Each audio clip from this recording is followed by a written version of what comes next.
right, welcome everyone to another episode of Thinking Out Loud. Today we're joined by Matt Thornton.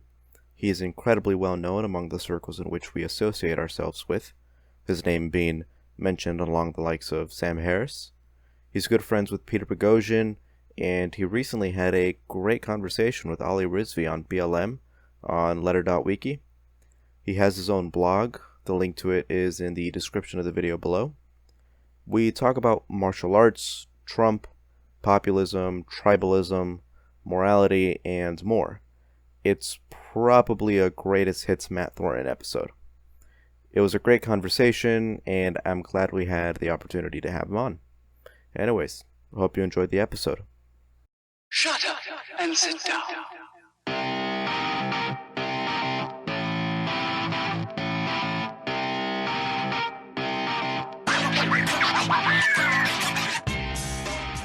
Welcome, ladies and gentlemen, to another episode of Thinking Out Loud. As always, I am your host, Vincent Freeman, joined by my good friend Bruce. Bruce, thank you for joining me on today's episode. Always a pleasure. I'm especially excited for the meeting today with today's guest, who is a very well-respected figure in both the martial arts and intellectual communities. He's known as the founder of the martial arts organization called the Straight Blast Gym. The same organization our listeners might be interested in know that UFC champion Conor McGregor fights out of. He was the person who was most directly responsible for my own personal exploration into the intellectual world, which includes luminaries such as Sam Harris and Mr. Steven Pinker. Matt Thornton, welcome to our podcast. Thanks very much for having me, guys. It's a pleasure. Hey. Matt, I last saw you back in Southern California back in 2004. The social and political climate has shifted substantially since then, and we're now dealing not simply with the COVID pandemic, but also with the social unrest generated by the Floyd incident about 2 to 3 months ago. Yeah. How have things been? We're seeing a lot of disturbing unrest in our cities, but I see that there's quite a bit of there are quite a few incidences surrounding the BLM and Antifa protests, especially in Portland now. Yeah, I think we're over 80 nights in a row of riots and protests and buildings being burned and things like that here in Portland now. It's a mess. It's definitely You know, what was interesting when Bruce here introduced you to me was that you're basically a jack of all trades when it comes to focusing on politics, culture, religion, martial arts, and you follow people as Bruce said, such as Sam Harris, Steven Pinker, Richard Dawkins, and what I was interested in knowing was that how these things became focal points of interest for you. So, for instance, I really got into the scene of the intelligentsia mainly through the New Atheist movement back in like 2014 and 15 when I was in high school. And then I sort of started bleeding into topics such as culture, and eventually just talking about these things and learning about it and reading about it really just became a passion for me. What was the sort of catalyzing enzyme for you? What were the things that made you interested in these sorts of topics? Sure. So before I get started, I'll just give that same disclaimer I give every podcast I do. But SBG as an organization is a martial arts and fitness and self-defense organization. So our goal is to teach people, good people, to be dangerous to violent people. And we cover the span from training law enforcement and military to obviously our MMA team, which you mentioned, Brazilian Jiu-Jitsu for the average person. So my focus for the organization is that, and it's very important to me that SBG remains non-political. So my own personal political opinions, religious opinions, or lack thereof, really never bleeds into my teaching. It's never something I'm going to talk about when I'm giving a class. If you come in and take a martial arts seminar with me somewhere, that subject's not going to come up. And I do think it's important to state that up front, because I think it's important that people have a place that they can go to and they can congregate and they can train with people from different backgrounds, different beliefs, and none of that matters. They can get on the mat and do what we do. I think that's really important. So having said that, everything that I'm going to talk to you about is just going to be my own personal opinion. My interests and where martial arts and a lot of these topics combine is in the glue that kind of cements it all together is critical thinking. So my main interest in martial arts was what works and what doesn't work in a fight. That was always, for whatever reason, central in my mind. Even when I was a little kid, I wanted to figure that out. And when I started to teach martial arts and make my first set of videos and go and do seminars, I was talking about aliveness, and I'm teaching a critical thinking epistemology to help people so that they don't get fooled by bullshit martial arts.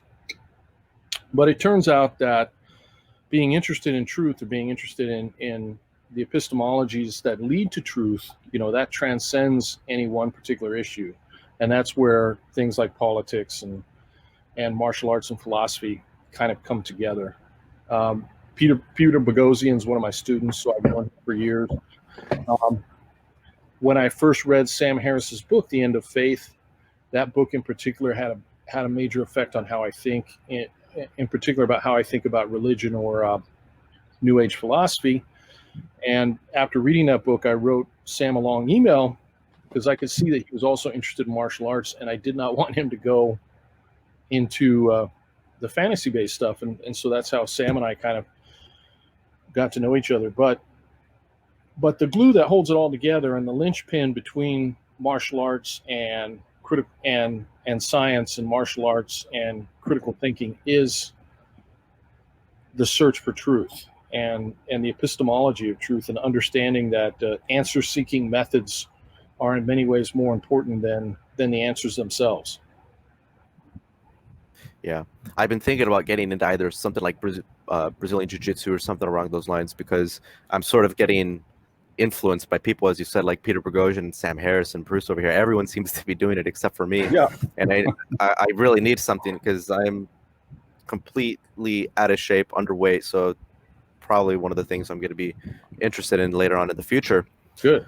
So yeah, so leading the topic of conversation towards politics, one of the things that recently occurred was that Joe Biden selected Kamala Harris as his VP.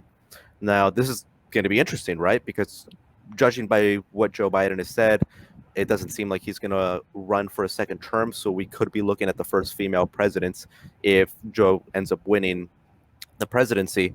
What are your thoughts on Kamala being his VP pick? Do you think that she was the smart, reasonable, safe choice? Or do you think he should have gone in a different direction, like Amy Klobuchar or something? I have my own problems with Kamala Harris, primarily related to her deep-sixing investigations into child molestation when she was working as a district attorney and as a prosecutor. Oh. And she went so far as to refuse to even cooperate with some of the civil suits.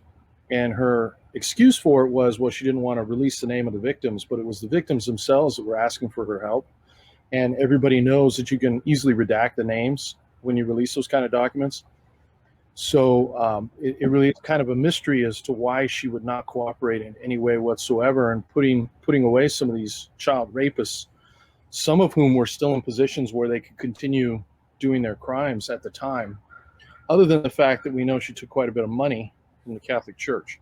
So I have plenty of problems with her to begin with, just in terms of integrity. I'm a father of daughters. Like anybody else, I'd love to see a female president. I have no problem with a woman being president. But I also would like to see a female president or a black president or a Hispanic president that becomes president because they're the best person for the job. And it does disturb me to a degree when we start talking about picking people for characteristics which, as far as I'm concerned, are the least important thing about them. I mean, to me, the least important, least interesting thing about Kamala Harris is her race. And second to that is probably her gender.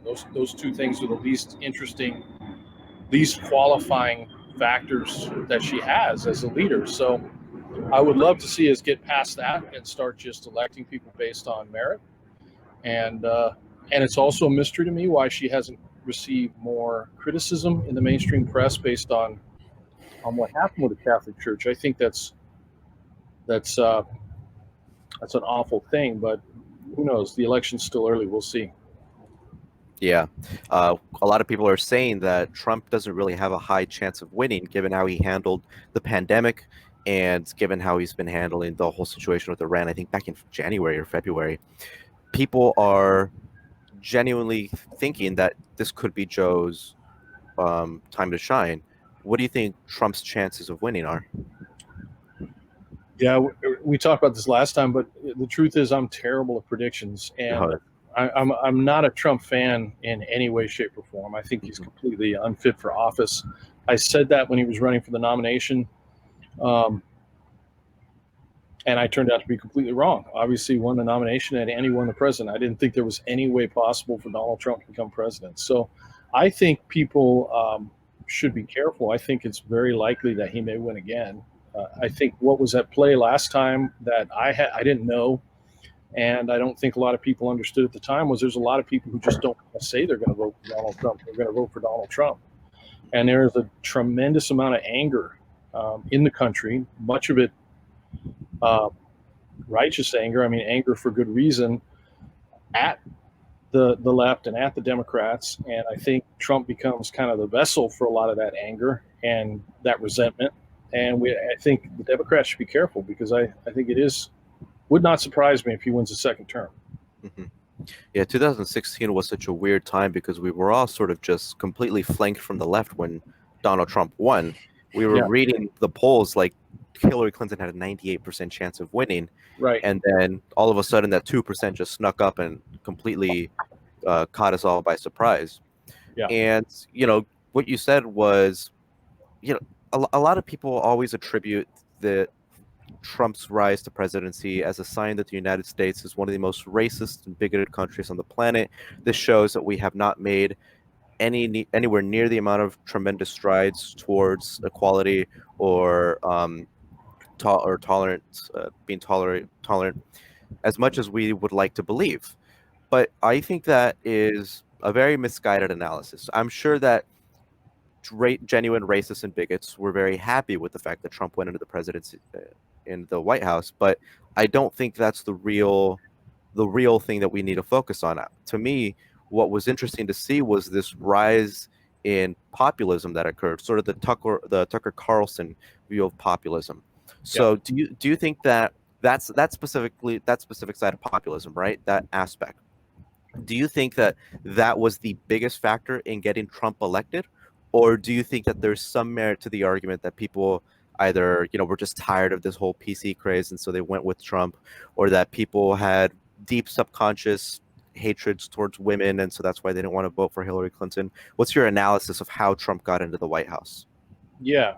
I agree with you. I don't think we're a racist nation. I've had the privilege of traveling all over the United States but also all over the world. And I can say with some confidence, I think the United States is probably the least racist nation on earth. If you could travel to the different European nations, they all have their own unique personalities, but we really are a melting pot. And there are, of course, real racists out there, but I think they're a very tiny minority, nowhere close enough to ever elect a president. I also don't think the United States is misogynistic. It's not to say that there aren't people out there that don't like women, but I think plenty of Americans would be happy to vote for an female president. So no, I don't think those were the factors at all. I do think there's probably many reasons why Donald Trump was elected, one of which is going to be a major part of which is anger at the left, anger at PC culture, the idea that he kind of stands up and doesn't apologize. There's a lot of things people like about him. He puts forward an aura of being a truth teller, even though that's obviously not what he does.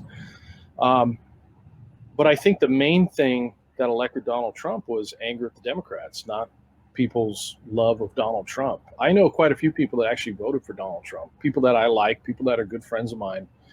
I don't know a single one that likes him.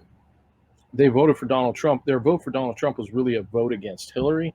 And the vote against Hillary was really a vote against the Democrats and a vote against what they thought was a privileged corporate group of people who were simply taking their vote for granted and kind of electing Hillary as if she was some, royalty. Mm-hmm. So, yeah, I don't think we're racist. I don't think Americans are sexist. I think most Americans are are good people who would be happy to elect a female or a black president or a Hispanic president or any kind of president.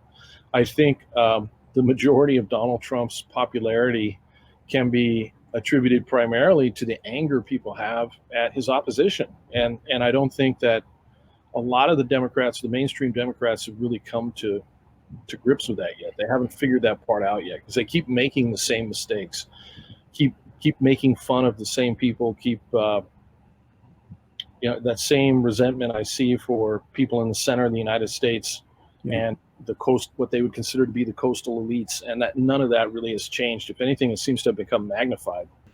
I mean, I look at like what happened in Britain recently with Jeremy Corbyn's defeat, and there was a lot of talk online, especially on Manja Nawaz, prompting their analog to our left for further self-reflection, and yet that doesn't seem to have occurred. I mean, like the United States is not Britain, it's not the United Kingdom. We're not in Europe, but there seems to be almost a mirror reflection of what's going on over there. We're just clapping down on self-righteousness, and there doesn't seem to be any kind of self-reflection on, it's like, why could people have voted for this guy who's just a demagogue? There's no the idea that they voted for him simply because we have a racist nation just seems to be an incredibly lazy and disingenuous answer.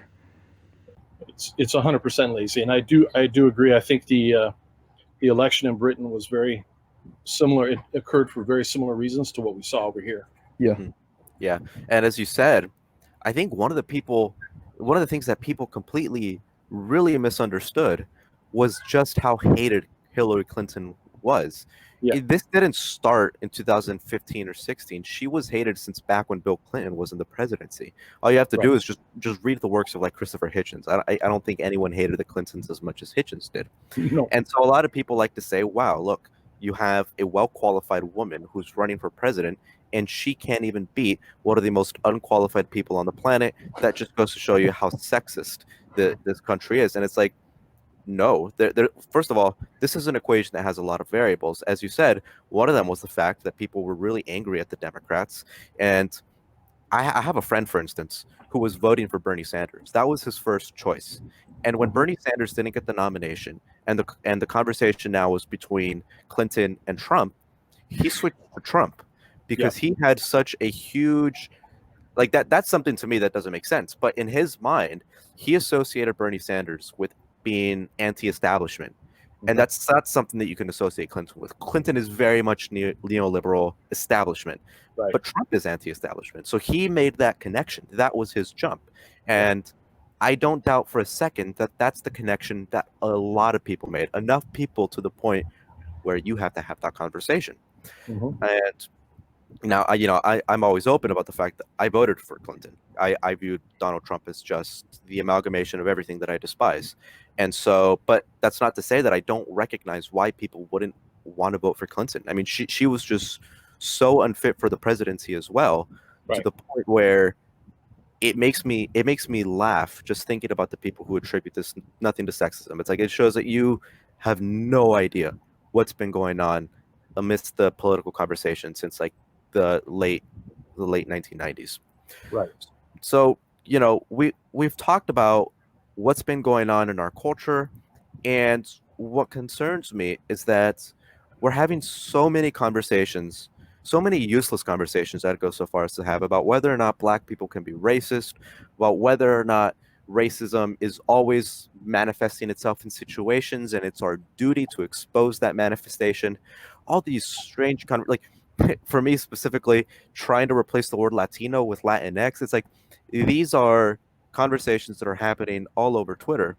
And what I'm worried about is that this is driving away attention from concerns such as AI, automation, the proliferation of nuclear weapons, climate change, the conversation about China.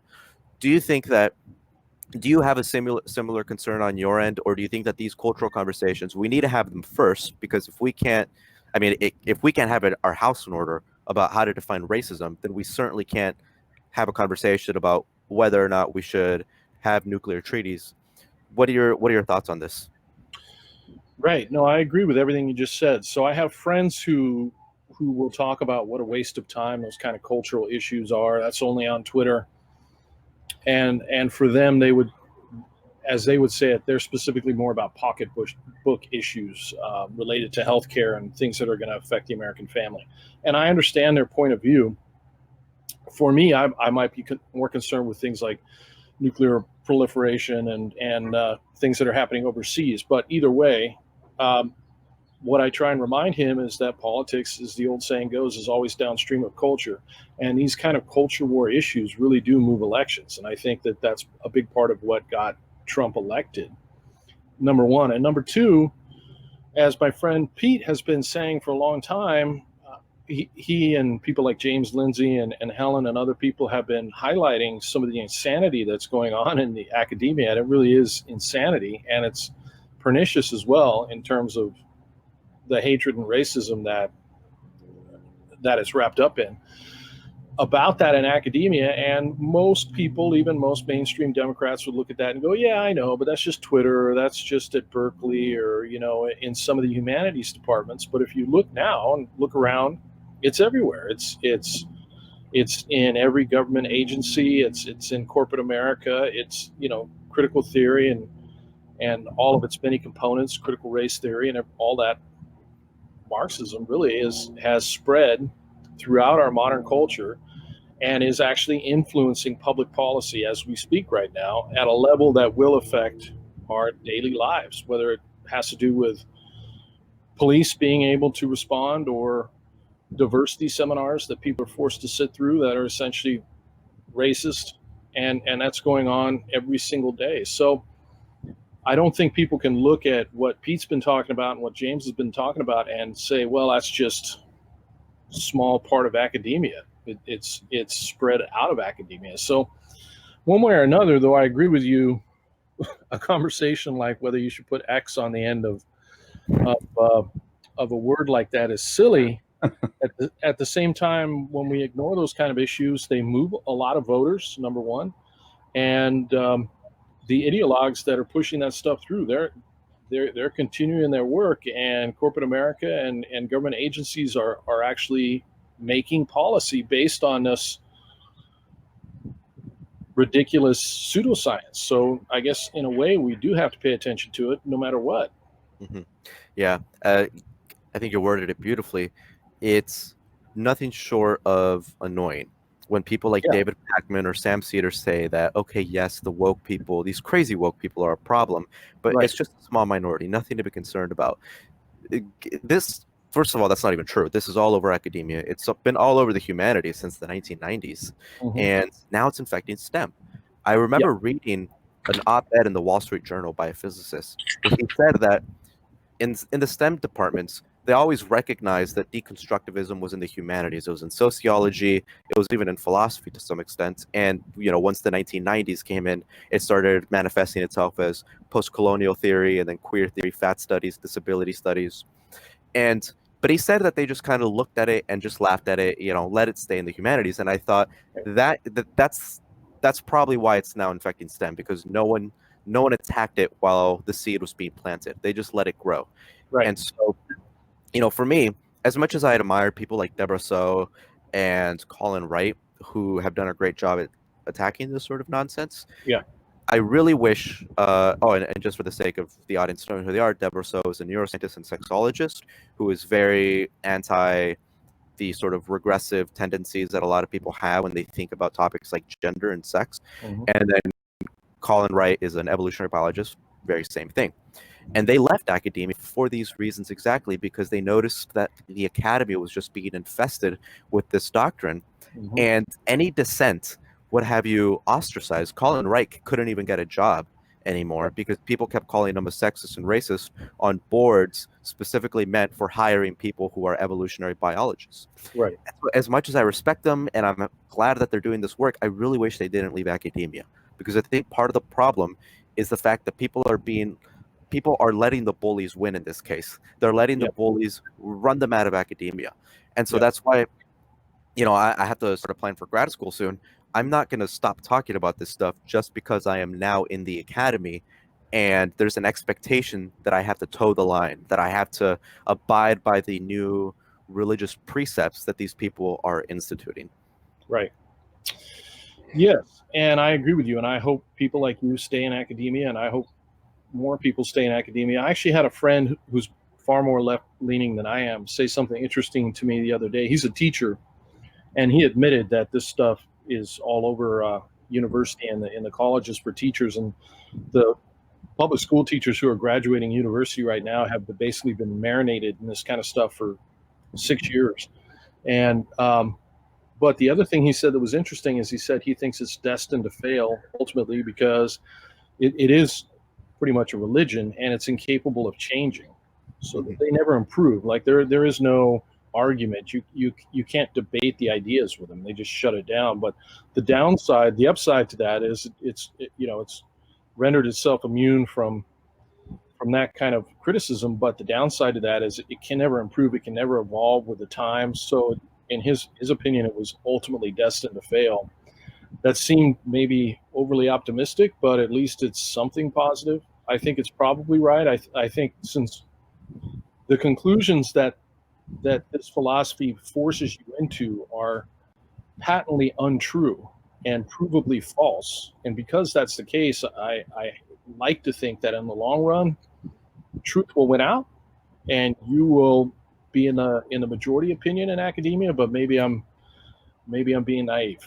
That perspective actually, I would like to agree with you, Matt. But that perspective actually is something that I'm not so sure about myself, because after reading James Lindsay and Helen Pluckrose new book, and also looking into the Frankfurt School of Postmodernism, I mean this whole movement is it's an attack on the Enlightenment, on Enlightenment principles, on science, and the idea that there is an objective truth. It's an attack on those institutions and ideas that give rise to this to CRT, to critical race theory. And to me, it's a huge problem, but in its own way, it's also endemic of an issue that I think has just been plaguing us as a species for a very, very long time. The idea that we have a constant battle going on between narrative and rationality. I remember reading about some of the conversations you used to have on Sean Madigan's forum back in the early 2000s, just debunking these myths and superstitions that are in the martial arts. And one thing that stood out to me even back then was there. I mean, it stuck out like a sore thumb.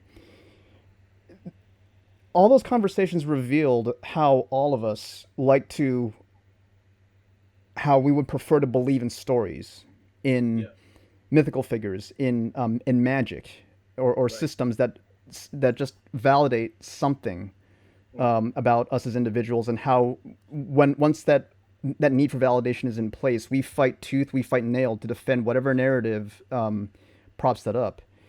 It's been about 20 years, and the evidence has only accumulated in favor of the realistic training methods, but you still see apologetics for cultish traditional systems. Oh, yeah. And we still see narrative hanging around for something as just mundane as martial arts. And right. But it's been around. The bottom line, it's been around for even longer for religious systems like Christianity, Islam, Hinduism, and others. And right now we see CRT just utterly infecting the political left with what I call social justice extremism. And so we're so used to seeing science denial on the right with climate change, evolution, and now we're seeing it on the left where they throw out evolutionary psychology and sociological data if it doesn't fit within CRT. So, one of the things that Vince and I often talk about is if this need for narrative is just endemic to our evolutionary makeup as pack animals.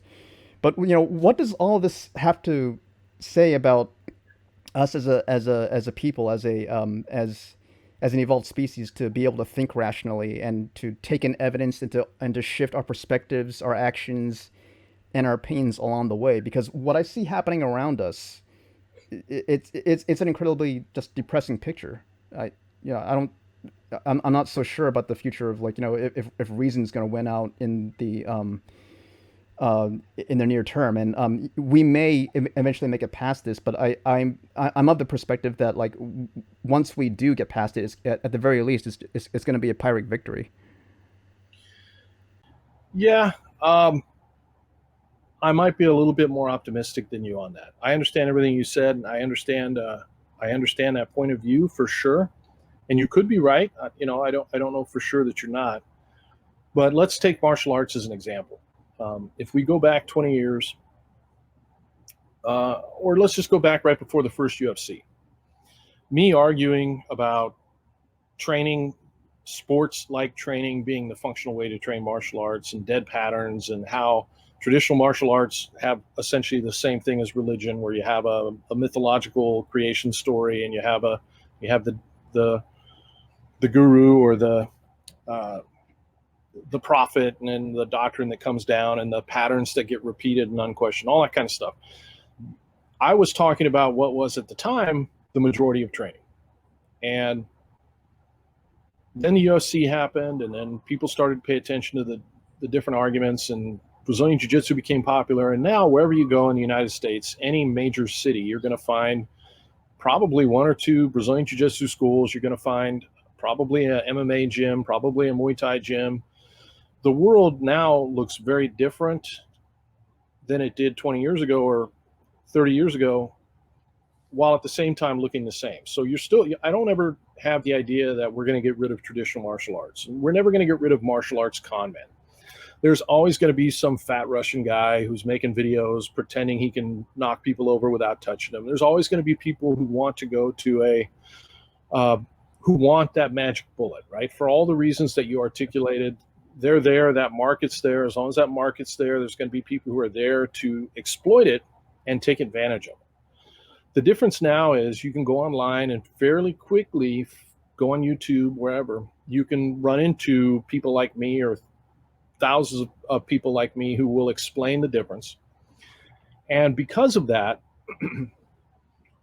the United States military is not going to be hiring, a Wing Chun guy to come train the SEALs anymore. That kind of stuff might have happened 30 years ago, 40 years ago, but where results matter, whether it's in law enforcement or where results related to violence matter, law enforcement, military, things of that nature. I think that the vast majority of trainers and police officers and soldiers that I talk to understand what functional martial arts are. They understand the need for Brazilian Jiu-Jitsu. They understand MMA. They understand the difference between fighting and make-believe martial arts. Even if they don't themselves participate, they understand that. That's a completely different world from 30 years ago. 30 years ago, you were still going to see, Kaju Kembo guys or traditional karate guys and stuff teaching military in various spaces and various places, because people just didn't have that comparison. They didn't have that idea. So while you're right that stuff still exists, and I don't think we'll ever get rid of it personally, is because it's part of, there's humans that are there to be exploited. People will exploit them. But we do live in a different world where I think there's so many more people now that understand what functional martial arts are. There really is. And I like to think that same thing could happen with what we're talking about here. We're never probably going to get rid of that line of religious, like ideological thinking that we're seeing coming from the academic left right now. But ultimately, in institutions where results really matter, I like to think that they're going to wind up turning towards epistemologies that are science-based, and where they get better input and better answers from. So maybe that's a little bit too optimistic, but I think it is, while you're right that's still there, I do think it's a much different world, even 20 years ago, in terms of martial arts. So maybe it can be the same with these other aspects we're talking about as well. I think one of the things that's poisoning the well now is this thing that I've called intellectual tribalism. So whereas people will immediately want to associate themselves with being an anti-racist or being on the right side of history, they'll immediately adopt the things that are being claimed by the crazy people who have effectively made the idea of being an anti-racist a religion, like Ibram Kendi, Robin DiAngelo, Layla Saad. And the reason why they do this is because my interpretation is that Part of it has to be that there is a tribal impulse to immediately associate yourself with what is being called anti-racist. And I see you also see this on the political domain, where people will immediately adopt the values based on what the guy in the red tie or the blue tie is saying. This is why you often see conservatives and liberals immediately you can predict. I think Sam Harris said this, was that based on whether or not someone calls themselves a liberal or a conservative or a Democrat or a Republican, you can basically predict with 99% accuracy their positions on a topic that is completely unrelated to each other. Based on what they tell you, what their stance is on climate change, you can probably predict what their stance is on economic policy, even though those two things have very little in common. Right. But you wrote an interesting article on your blog, or you blogged, you put in an interesting blog about the merits of a good tribe, right? So whereas I would say intellectual tribalism is bad because that's what you associate with the political domain or social and cultural issues, I do think that there are good tribes to be a part of because we evolved to be tribalistic. I think this is one of the reasons why you know, we're so adversarial when we come up with someone who has differing opinions as us or who looks different than us. That's our tribal instinct kicking in. Yeah. So I think because this is ingrained in us, there has to be a way in which we can sort of hijack the system, make it so there are good tribes, like whether that means, as you said, doing martial arts, join a martial arts group, or being a fan of a particular sports team. Do you think that there's some merit in good tribes, the idea of a good tribe? Or, how would you distinguish a good tribe versus a bad tribe? Yes, 100%. So like you just stated, we're social primates, right? That's how we evolved, and we will find a tribe, we will create a tribe one way or the other. People will gather, hierarchies will be created, whether it's a Lord of the Flies environment or whether it's by design. And I think it's very important that we acknowledge that. We acknowledge our need for other human beings and socializing and conversation and physical touch and all the things that come along with being around other people. It's one of the reasons why locking people in their houses for long periods of time is such an unhealthy thing. One of the reasons why I don't want to ever talk about politics or religion or things like that on the mat, because I want the mat to be as big as possible. I want as many people to come out as possible to roll with each other and to get that feeling of, I mean, it's particularly with Brazilian Jiu-Jitsu, what we do is physical. You're wrestling with another human being, and just that aspect of push and pull and contact with another person is so important for people's health. So I do think that's important. I think the kind of negative tribalism that you're also talking about, that is very true as well. And that's we approach politics kind of like we do football teams, and we associate ourselves with one team or the other, and then we use our confirmation bias and selection bias, and we go out and find the information that already reinforces what we believe, and then we go after the other team and try and prove ourselves correct. And I don't really know the big picture answer to that, except that I think it would be useful maybe to throw away some of the terms like conservative and liberal and left and right, which I'm not even sure what they mean anymore in 2020 right now with Trump and Democrats, and take things more issue by issue. And like I try and do with martial arts, talk about, instead of talking about the techniques, talk about the training methods. Instead of talking about the answers, talk about the epistemology, the way we're arriving at those answers. When somebody has a particular policy in mind, ask them how they came and arrived to that conclusion and problem solve that way. I think those things could all be very helpful. I do think that there are differing sets of values that also divide people up, and that runs on maybe a deeper, more intuitive level. And smart politicians, as well as demagogues and people like that, can prey on those aspects of ourselves as well. But that's also one of the reasons why with SBG, I think it's so important to keep things like politics and religion off the mat, so people can associate and come together. And I think what happens in an environment like that is you'll have people who may otherwise never have contact with each other because they don't run in the same socioeconomic circles, same careers, or same political or religious beliefs, and they will realize just by hanging out a little bit with the other person that they share more values. They have more values in common than not, and then that becomes something that ties people together in a way that's much more important, I think, than their opinion on gun control or any other single issue. So finding ways for people to gather in real time, spend time with each other, and have meaningful conversations, I think, is useful for sure.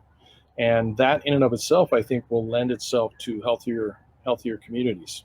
Well, being able to reach out to people who we may share common values with, but different ideas, that's something I think is vitally important if we want to be able to have our ideas tested to make sure we're not fooling ourselves, as I think someone like Richard Feynman would say. And I think like a good example of that would be a conversation you recently had, Matt, with our mutual friend Ali Rizvi about Black Lives Matter.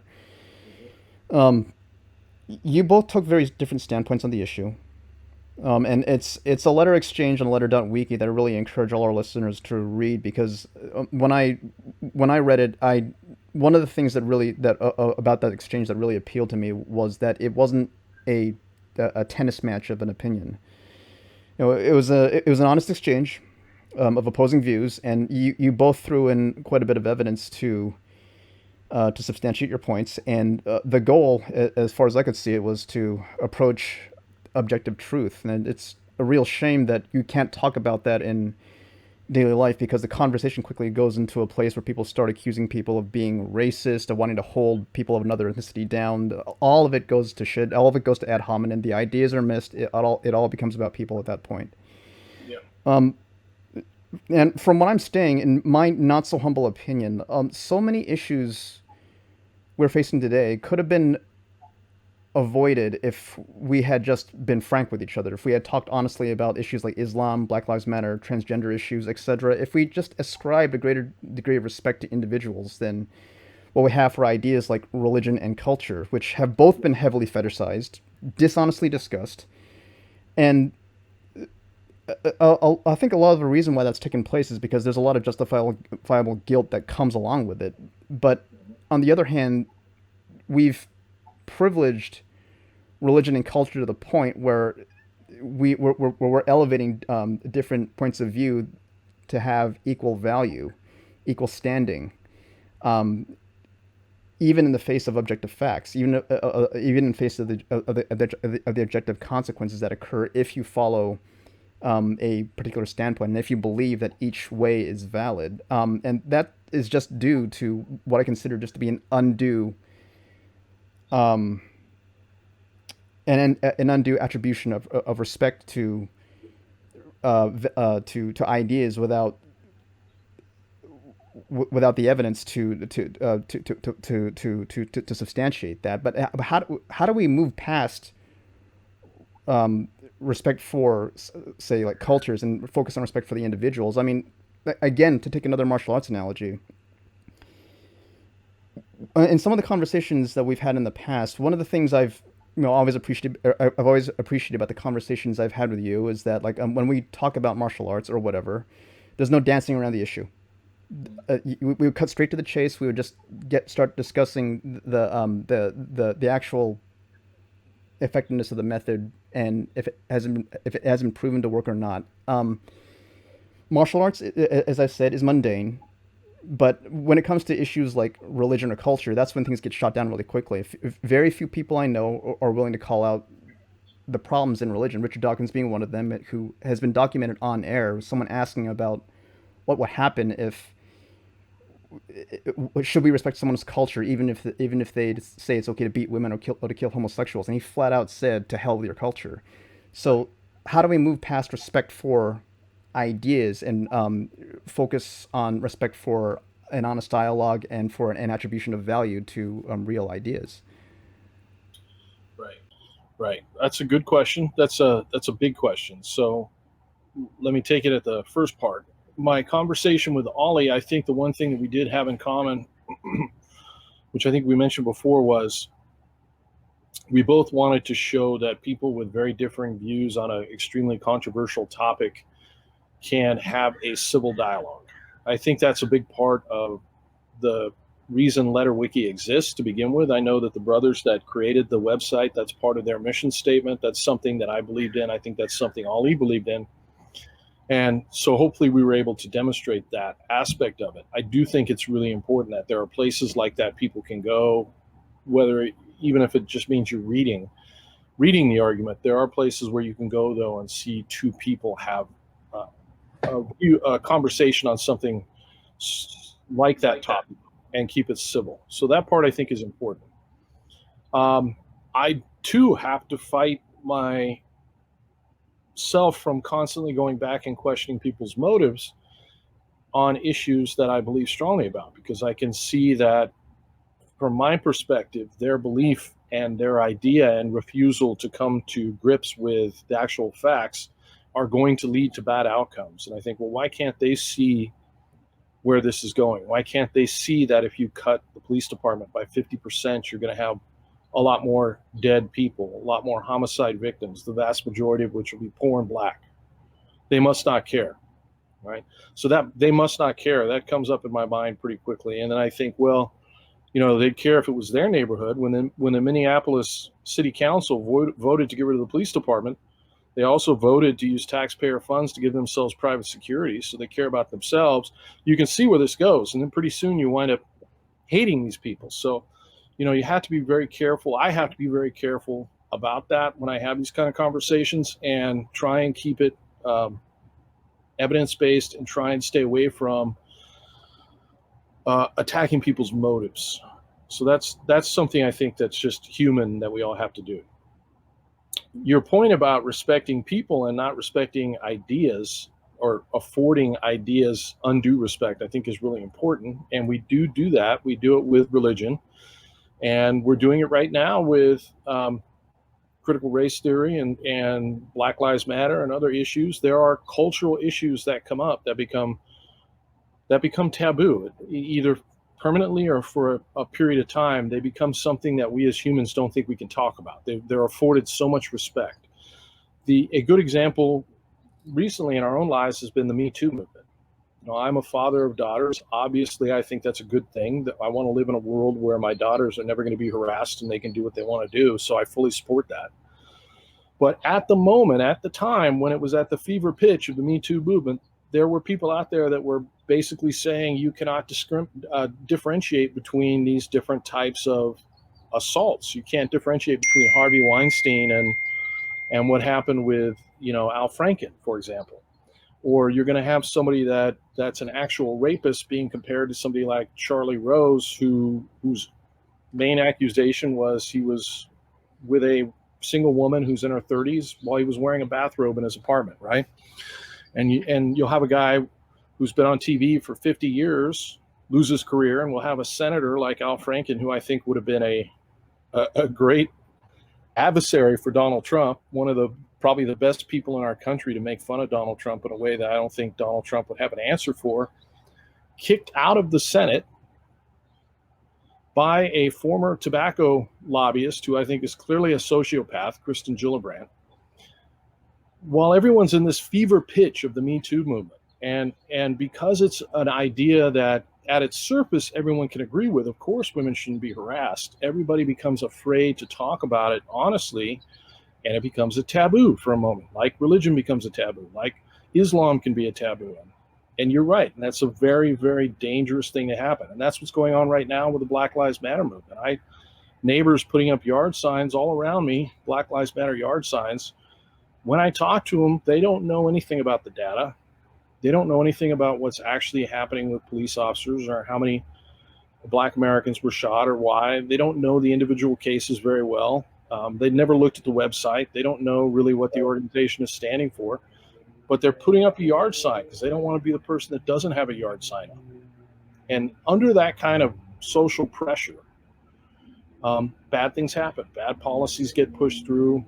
Bad ideas get pushed forward in a way that they wouldn't otherwise get pushed forward. So yes, it's a very, very dangerous thing to do. I don't know what to do to prevent that from happening, other than some people have to be honest and be willing to stand up to the mob, stand up to the social pressure, even though there might not be any any social gifts that come to you, being the one guy on the other side going, hey, wait a minute, maybe we should talk a little more about what this means and what this organization stands for. Maybe at the time nothing good's going to happen to you, but at least you're arguing for caution. And I think the more people that do that, and the more people that are willing to stand up and question some of these things, the better off we'll be. Ultimately, that's what will happen. Ultimately, the conversation you and I are having right now will be pretty common, and people will look back and think of it as non-controversial, but it might take a month, it might take a year, hopefully not that long. Probably after the election, much of this will die down. But yeah, I guess in the meantime, we have to just try hard. I have to try hard personally not to associate bad motives with people who may not agree with the policies I agree with, and assume, well, maybe they don't know what I know, or they haven't heard the argument, or maybe they have good reason, and listen to what they have to say, and still be willing to stand up and talk about something even when everybody else is scared to talk about it. Well, that's where the benefit of straightforward conversation comes into play, because we're living in a time where if our values don't reflect our facts, that can lead to some pretty catastrophic consequences. Yes. Well, the one of the questions I have for you that I believe we discussed before, but I definitely want to bring into play now. It's something that Vincent and I are just incredibly fascinated by, and we want to hear the perspectives of several of our friends of this. I'm of the perspective of that we're living in the 21st century, and the world is just shrinking all around us because of the technology we have, the ability we have to contact other peoples in different parts of the world with a different value system than Mars is ubiquitous at this point. And going back to what I was saying before about the link between facts and values, we have to be able to speak, quite frankly, of the consequences of what comes from that attribution, irrespective of culture, to make for a better world. And what really needs to be thrown out very quickly is the idea that certain value systems and ideological systems are actually better than others. Sam Harris ran into this a lot when he published The Moral Landscape, and between him and Peter Singer, they really shaped how I think about morality. Listening to both of these authors, there's definitely a compelling argument. It's a disclaimer: I'm not 100% on board. My perspective for Sam and Peter's position is about 70%, but I really do think there's a case to be made that there is or can be an objective moral system, or at the very least, a rational approach to ethics. Going back to facts and values, I wanted to discuss with you if you hold the stance that morality, in fact, can be objective, and if so, how do we square that away with David Hume's is-ought paradigm, which I've heard some people in the intellectual community actually believe is something of a fallacy. Mm-hmm. Yeah, I can't do that justice the way Sam Harris did, but I think The Moral Landscape's a great book. I think his overall point is hard to argue against. I've argued the merits of that book in some of Pete's classes before, because he actually he uses that book in one of his classes over the last few years at the university. And I think Sam makes a good point. I think that Hume said that at the time. I don't think he meant it to be a kind of axiom that everybody else would use afterwards. I'm not sure that was his intention, but the reality is, as I mentioned last time, if I just bring it down to the very honest level, all of us in the way we live our lives use what is in order to derive what we ought to do. That's how we live our lives. It's how I raise my children. It's what the values that I teach my kids, the reasons why I teach my kids to behave a particular way is based on that. We can have a religious story for that, and religion will often tell us the same thing, but as Sam has said many times before, religion gives us bad reasons to do good things where there's plenty of good reasons available. And you can look at much of what I value and what I pass on to my kids, and you can provide a very logical explanation for why this is a good way to live, why we would want to live in a society like that, why you would want to treat people that way. You don't need to have a metaphysical anchor that you attach in order to derive that kind of morality. So I think I would just urge everybody to read that book, The Moral Landscape. I think there's going to be a lot of variation in that. It's going to be a landscape, and I think we have to allow for that variation, while at the same time having very firm lines, like you said before, when it comes to hurting people, hurting children, hurting women, and it doesn't matter really what your culture says when it comes to hurting other beings, but that doesn't mean that there's still not lots of variation for people living all kinds of different lives. If that makes sense. No, I think it does. It's just being able to make that point clear to other people who believe that morality is something that's just amorphous, and that's a stance I definitely don't agree with. But it's not always it's not always an easy point to make. No, but look how they live their life, right? It's like a lot of the philosophical arguments are interesting, but how is the person actually living? All of us in our daily lives make our decisions for what we do and what we tell other people to do based on what actually is, right? That's how we live. That's how we make decisions as human animals. So Yeah, one of the more compelling arguments I've had for the basis of an objective morality is David Hume's. He has that is-ought paradigm, but he also has that saying in which a custom is how we judge if something is going to happen or not, and it's custom to say that most humans don't want to be enslaved, most humans don't want to be hungry, most don't want to be taken as slaves or whatnot. So if we all have that in common, then there's a basis for a rational approach to ethics. That's the best stance I can come up with in my conversations with people about it. I think there's something there. yeah, and you also have to keep. I mean, if you're someone like me who believes in evolution and that we're just ever evolving primates, you can see that opinion of what's right and wrong is also subject to evolve as we become smarter, more wiser, hairless apes. It's important. Everybody talks about the West and slavery right now, but it's important to remember that. I try and teach my kids to remember that it was the West, in particular, it was the UK and the United States, where people first looked at each other and said, you know what, slavery is wrong.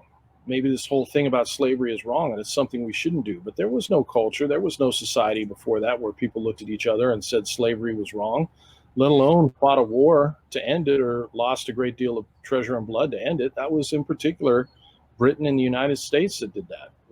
Slavery was ubiquitous. It's okay in the Bible. It's okay in the Quran. It's been around forever. The Chinese, the Asians and Africans and the rest of the world were involved in slavery. And to this day, you can go to places in North Africa and they're still keeping slaves. So what was unique wasn't slavery. What was unique was people looking at each other going, slavery's wrong. That was the unique part. That was what was unique about the West.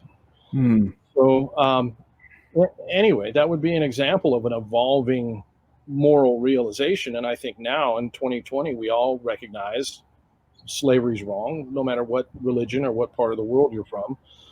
But if we rewind the tape 500 years, there's lots of places we could go on planet Earth where culturally and just around, that wouldn't be an idea that people would have in their mind at the time. They wouldn't think of it. It wouldn't be something they were taught. It wouldn't be something they'd see. It's probably not even an idea that many people ever arose. Yeah.